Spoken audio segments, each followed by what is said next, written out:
Oh, hello. Hello, I've been waiting for this day since I texted you over the weekend. You have. Why don't you explain? Because I'm I know. still Well, think you're getting out ahead of it. Tell me. okay, I am. But when I started to talk about the Steelers, Pittsburgh Steelers winning the division, I was looked at askance. Like that word? I was Hmm. looked at askance. And there were many that think and thought that I was just literally crazy. And you didn't think I was crazy, but you want to see it. You're not a believer yet. Correct. And so when I saw what I saw over the weekend, which was oh, what's his name? What's his name? Kenny Why Pickett. are you no? I'm not yawning. Um, you yawned.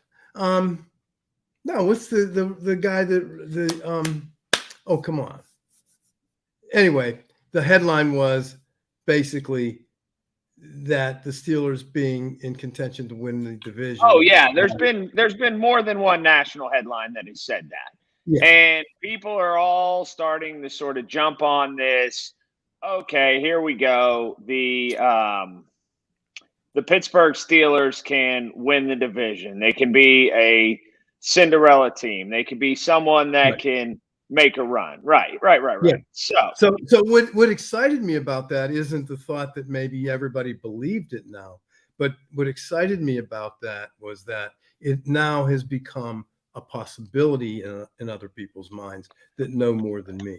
Now, like now Rich Eisen is what you're alluding to, I Rich think. Eisen, yeah, the Rich Yes. Eisen, yes, yes, and of course that's national, as you said. So to see that others were now talking about, I mean, 3 weeks ago, nobody would say that, right? Yeah. Yeah. So So the I excitement for me am. was, just seeing that maybe somebody else started to see the things that I see, and all I see are the ingredients. We have talent. I fall in the middle as I always do, seemingly, and I like to try to think about things. People would be, and I'm not saying you do this. People would be ludicrous to say that the Pittsburgh Steelers are going to win the Super Bowl, but people would be ludicrous to not understand the positivity that should be mustered by the trajectory of the offense that they've seen in the preseason games, especially the first team offense. So, even more so, I'm in a wait and see capacity. Oh, Um, no question. I Yeah, they I did agree. it. They did what they were supposed to. What it screams to me more is almost like, why didn't we see this earlier last year? You know? Well, that's exactly right, because of course my biggest question mark is the offensive coordinator, but I don't know why, because they are the same things. They're the same people, and I don't know why. And maybe there's a comfort level. Maybe the quarterback needed to be more comfortable. I don't know. I saw him go 5-2, I think, in the last 7 games. So I don't think it was him not being comfortable. I saw him with game winning touchdown passes in the end zone. I don't think Kenny was uncomfortable, but so I don't know. And I think the offensive line probably has something to do with that. I think more than that, though, the defense. I love our defense this year. Just absolutely love it, because it allows the offense to be the offense. So yeah, I mean, your questions are so legitimate and so valid. I am the one that does become ludicrous, saying they really do have a shot at the Super Bowl if they play the way they proved that they can play. Snapshot. That's only a snapshot. And I agree with that. So my crowing is really only to see that I might have convinced a couple others to see the possibility of the Steelers being successful this year. Yeah, and I'm excited by the trajectory of the offense. I just have to see it in the regular season. I just can't Mm. make too much of the preseason. I'll tell you this. I can agree to this without any question. This is a much better situation than after 2 games, there be a bunch of misconnections, not being able to run the football, not being able to move the football, the first team looking terrible, because then you have not just the consensus, but to a person, everybody is worried. This is a much better situation to be in, for sure. I have a question. I have a question for you, sir. Sure. What role do you see Najee Harris playing in this offense? I think that Najee Harris should split time with Jaylen Warren, and Najee Harris and Jaylen Warren should get. It's okay to have a work in progress. Like, we think that everything needs to be solidified week one, and then that's what you need to carry out from a personnel standpoint the rest of the year. That's simply not the case. Some people grow into roles, some people expand, some people's roles contract. What is Najee's role? It remains to be seen. It should be the number one back, but I would go into the season and split the carries, with Najee Harris getting probably 60% of the carries or 70% of the carries. And if Jaylen Warren, but would that then make you also guilty of what you said I was ludicrous? But no, because I've always said that I thought Jaylen Warren was pretty good. But is how much of that's based on Jaylen Warren's 65-yard run or 67 or whatever it was? No, some of it's based on last year, and it's also based on this.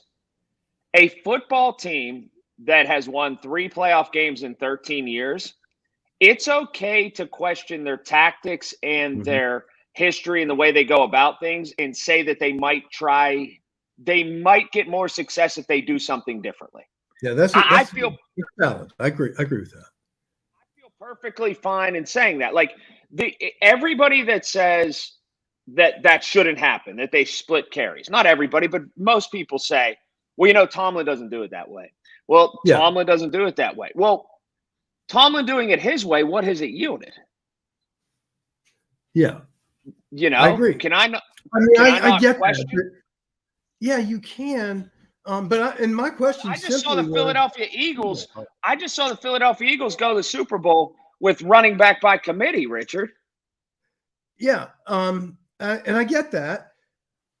But my real question is, what role will Najee Harris play to this offense? Even in a split role, what role is he? Is he a 4th and 1 guy? Is he what role will he play on this team? I don't know. And he is somebody who needs to define that with the attempts that he gets. If you're asking me if I was the offensive coordinator, there'd be 2 feature backs, and then we'll figure it out at the end of games. Whoever looks better, whoever is in a better position to succeed, will go from there. I think sometimes we pigeonhole people into things, and then we stick too long into having them continue in that role, and that's silly. Najee Harris right now is on par with Jaylen Warren. He's not worse than him. He's not better than him. They're right together. Well, and I think that's probably true, but it's really only because they're both on the same team. But if you were to remove Najee and look at him on a national scale out of 32 teams as a running back, a feature back on 32 teams, I mean, I don't know. I mean, I asked you that question, I think, over the weekend. What role do you? I don't think he's one of the best 15 backs in the NFL. Not right. He hasn't shown that, right? And so, when I'm looking at the preseason, I'm waiting for him to show something that can be built on.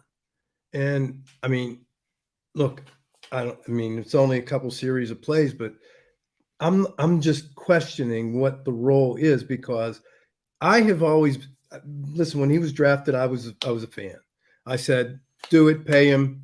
You said, and every other pundit in the world said, you don't pay a running back. You don't draft him in the first round. You don't draft him. You don't pay him. It's not necessary because there's so many others. Now, I didn't believe that at the time. I'm starting to believe it, because I would have plugged in the guy from Dallas into this offense, actually, that went out as a free agent. Who was that? Ezekiel Elliott. Ezekiel. I would have plugged him into this offense, and honestly, you could have picked him up for not much. But that's the kind of role I'd like to see Najee play, and I'm not seeing it. So and it's interesting, because then you start talking about the depth chart, and what you start with in the beginning of the season isn't necessarily what you end with. But I start playing this, and I started looking it up, and some of the things that our center. I mean, what do you do with him? What do you do with him? Does he make the team? No, probably not. And sometimes you just make a bad decision. And I found this to be the case. Yeah. I think you make a bad decision in football. And I Mhm. think this is one thing Kevin Colbert was guilty of that was not a good thing. If you make a bad decision in football, in drafting, it's better to cut your losses early before it gets too deep. Case Yeah. in point is this. They drafted Artie Burns, and it was quite obviously a miss. But that Kevin Colbert insisted and made them keep playing the guy week after week after week to try to extract some value out of that first round pick, to try to just see if maybe it was the right thing. It's much better, I think, in football to give up on somebody too early than to keep them around too long. I think it depends. I think that's a hindsight question. Well, no, we're living it right now though with Kendrick Green. He should. I mean, no, I don't think you're going to live it. I don't think you'll make the team. I think you'll be right. This is the proof in it, though. This is the proof in it. Right. So who's your center then? Mason Cole. Okay, I agree. Not only here's the but mistake. They're listing Broderick Jones as the second team tackle. Right now, because you know why?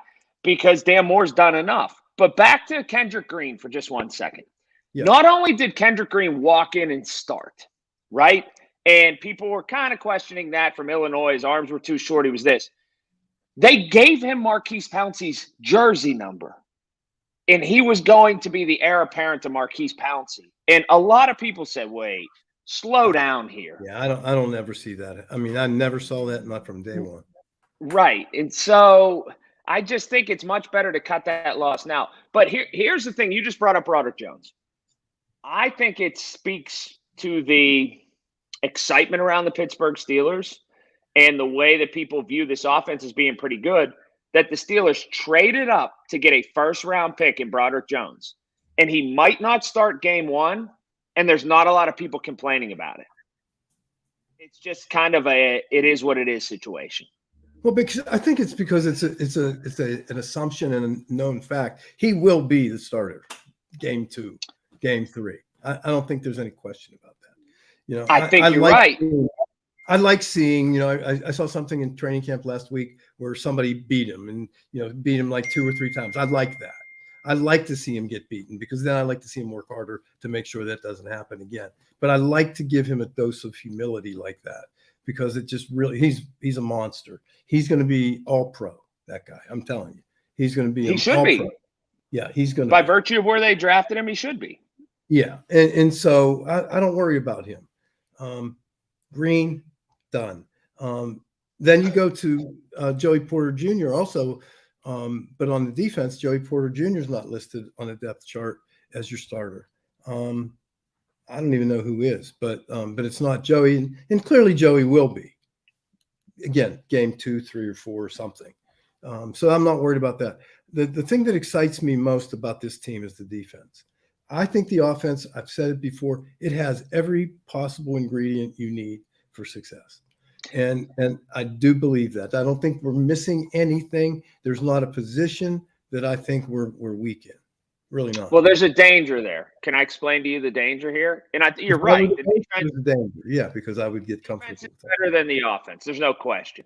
But if you rely on the defense, if you rely on the defense too much, then you get in a rut, so to speak, every week where you just say as a fan watching the game, oh, the defense is going to hold them every time. Oh, the offense is like they're not going to be perfect no matter how great they are. Yeah. And we saw that at the end of last year. We saw that in that Jets game that Kenny Pickett came in. The defense needed one more stop. The offense wasn't really scoring, but they needed one more stop. So I think there's a danger in the default being the defense is going to hold everybody to 14 points and creating a monster in which you expect almost too much from them. Yeah. So, I was using the 16 points a game, really the number I was using. But so what happens is, and I think I saw it last year, I've seen it a lot with the Pittsburgh Steelers. We don't finish. We're strong that first half. We're really strong. And then we come out in the second half and start to play conservative ball. Which is why Jaylen Warren should play more. That's a good point. I mean, I don't disagree with that point at all. But the only point to that wasn't comparing the two of them. The only point to that was, well, if Jalen's good, what really is Najee's role? What is it? He's a monster. He's a freak of nature. He's huge. He's one of the best physical specimens I've ever seen. He's perfect. His body is perfect. His muscles, he's strong. I mean, I'm walking away from him if I ever see him. Let me tell you, he's that unbelievable. But what is his role? Well, again, what is wrong with the way that I play it? You work the first half or even the first 3 quarters. You split the carries to some degree. And in the fourth quarter, you figure out who your finisher is. Okay, so that does define a role, though. If you do that, that does give him a role. Week by week, you go in and you do the same thing in week 2. You go in and you do the same thing. It is okay. Not everybody performs at the same level every single week. I do. Just kidding. Well, I mean, listen, no. Do you want to talk about all the F-150s that you sold now? Stop yourself. So if you're the coach, what role do you see Najee playing? What do you want him to be to you? Ideally, they want him to be the undeniable feature back, number 1, and Jalen Warren be a backup. There's no secret in that because when we drafted him, we said he's a 3-down back.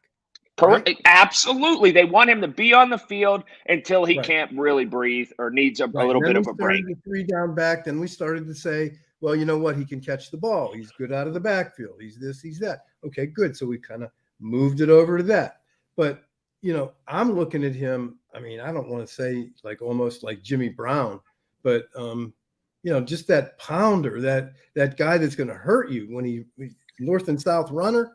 He's going up. He's not east-west. He's going straight ahead, straight forward. And they say he's not a chunk back.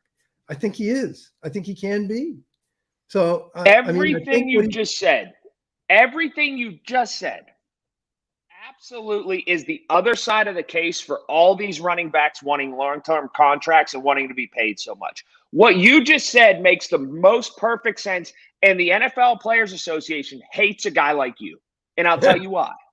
What you just said is pretty much use those guys up, figure out what they are in their first 3 years, and that's what it is. And that's what owners and coaches do, Richard, and that's the smart play with that position. Yeah. You don't worry about them when they're 29. You use them when they're 24. Yeah. And it's a sad reality, and it's what it is. But I wasn't doing that. Not on purpose. No, I wasn't doing that. And I wasn't pigeonholing. I'm looking at a man, I'm looking at his individual talents, his individual physical makeup, and saying, this is the role I think he can play. I'm not looking at a salary cap. I'm not looking at any of it. I'm looking. You're also not looking at 2 years down the road. You're trying to win a football game on Sunday. That's true. That's very true. That's why I love doing this show with you. Right. And that's why these running backs don't have a leg to stand on, because they're simply being used is the wrong term, but they're employees put in the best position to help the team. Did you see how long Ezekiel Elliott went unsigned? Yes. I was shocked. Right? So I was not. That's to your point. And to your point again, that's why you weren't. Where did he sign? Did he sign? He didn't sign in New England. He signed did he sign with the Jets or the Giants? One of the two. I thought maybe he might have signed with New England. He might have signed with New England. He might have. Yeah, because I always loved him. Always. He did. I think he did sign in New England with a deal where he has to it's all incentive based, is my understanding. Yeah. And he'll nail that. That's pretty good. So tell me about real quick, my least favorite quarterback in the league, Aaron Rodgers. I haven't watched 1 second of that show. Have you watched it? No. He's on Hard Knocks. I won't. I don't. Aaron Rodgers to me is not appointment viewing. I make a point to not watch it. He is. I'm telling you, I predicted this.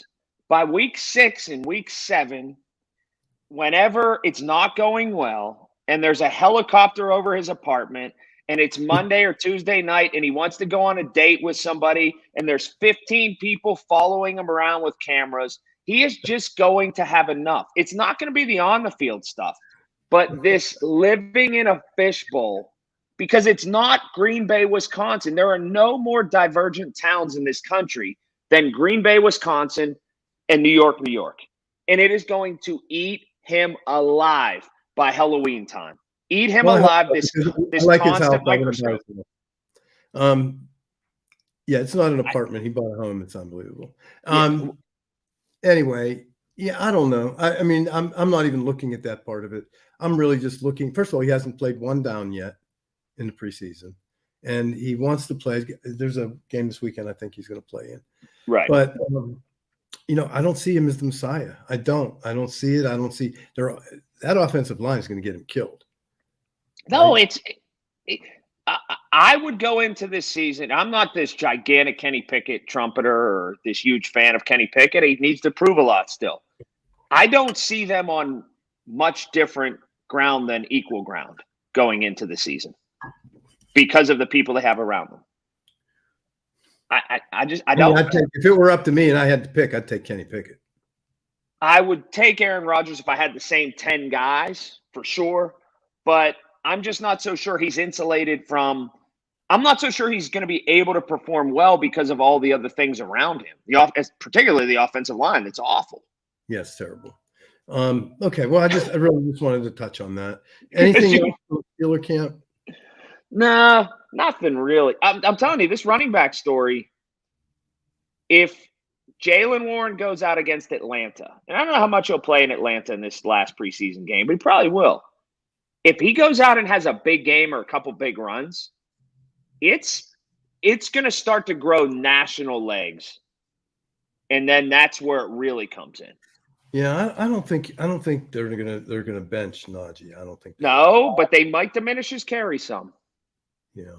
Well, in order to diminish them, they've got to give him some, and really he hasn't had a lot of work, right? I just don't think he's.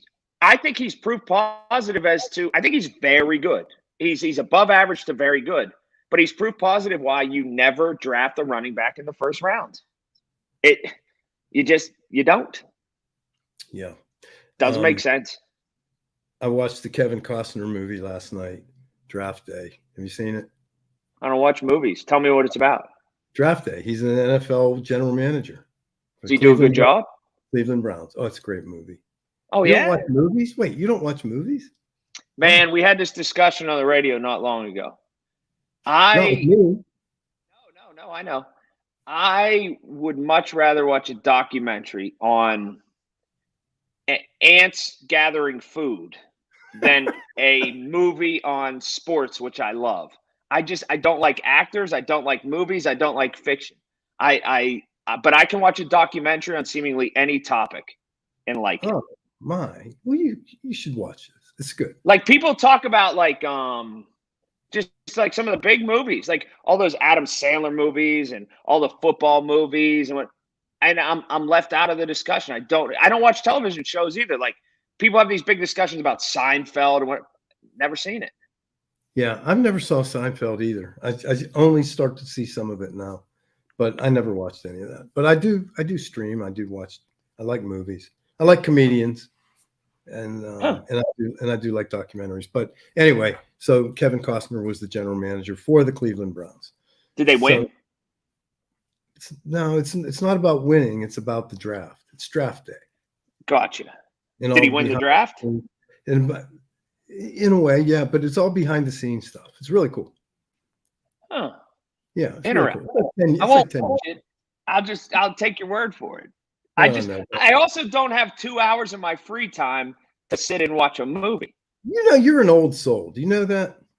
That's all right. It's better than I'd rather be that than a new soul. Okay. Well, with that said, what day is the Thursday? Thursday, last preseason game, short week, Thursday, and then 17 days before a football game. Whew. Well, and we have to get down to 53 players by when?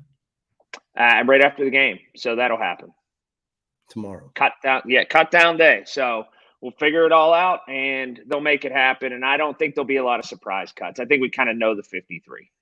Yeah, I think so too. Well, I'm looking forward to it. I'm looking forward to this season. I'm looking forward to our banter and Yes, sir. our agreements and disagreements. So thank you so much for I will taking talk to you soon. and with me today. Goodbye.